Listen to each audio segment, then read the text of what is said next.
Есте сақта боталарым. Аяла мен Айдын атасының балалары. Отбасында атасының баласы болған соң олардың еркелігі де бар. Сондықтан атасы оларға үнемі сақтық ережелерін ескертіп отырады.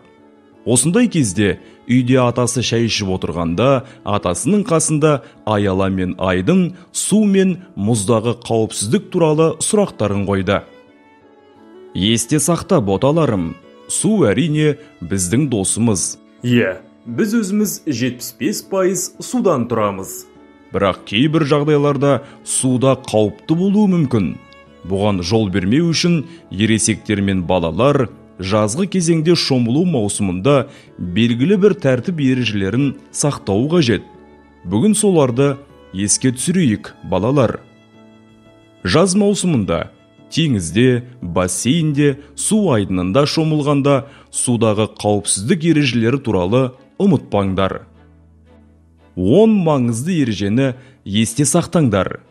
Бірінші кезекте балалар тек ересектердің бақылауымен шомылалады деп айтқым келеді. Бұл негізгі ереже. Шомылуға арналмаған жерде және ағысты жерде шомылуға болмайды. Тамақ ішкеннен кейін бірден суға түсуге болмайды. 1-1,5 сағат өту керек. Арнайы қоршаудан өтіп жүзбеңіз. Сонымен бірге жағалаудан алыс жүзуге де болмайды. Түбі зерттелмеген бейтаныс жерде суға секіруге болмайды. Дауыл кезінде су айдынына баруға болмайды.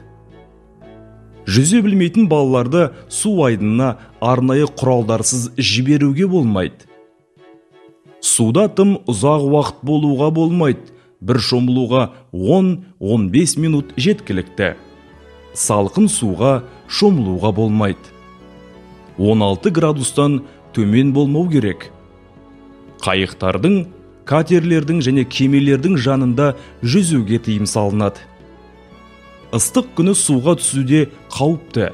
Бұл жүрек соғысына кері әсер етуі және сананың жоғалуына келуі мүмкін. Су айдынында ойын ойнауға болмайды. Бұл өте қауіпті.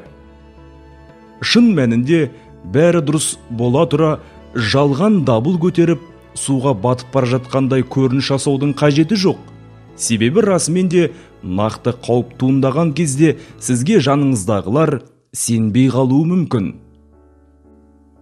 Ауа температурасы төмендеп, өзен көл бойында мұз толықтай ұстасқан кезде адамдар қауіпсіздік шараларына аса мән бермей, жол қашықтығын қысқарту мақсатында су айдынын кесіп өтпекші болып, оның соңы орны толмас қайғылы оқиғаларға ұласуы әбден мүмкін. Сондықтан да балапандарым, ескертпелерге құлақ асып, мұздағы қауіпсіздік шараларын қатаң сақтаңдар, естеріңде болсын.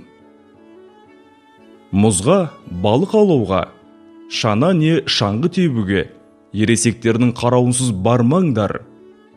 Мұз үстінде қас қарайған шақта, қараңғы түскенде және ауа райы қолайсыз кезде шығуға болмайды. Өзеннің арғы бетіне шықпақ ойларың болса, тек көпірден өтіңдер. Бұл әлде қайда қауіпсіз. Мұзды аяқпен теуіп тексеруге болмайды. Мұз жарылып, ойыққа түсіп кетулерің мүмкін. Сондықтан да әрқашан сақ болыңдар. Сендердің амандықтарың біздің отбасымыз үшін бәрінен де маңызды. Сондықтан да қауіпсіздік ережесін сақтауда естен шығармаңдар, құлындарым. Сендер аман болсаңдар, әжең екеуміз де, әкешің мен анашың да ең бақытты екенін ұмытпаңдар.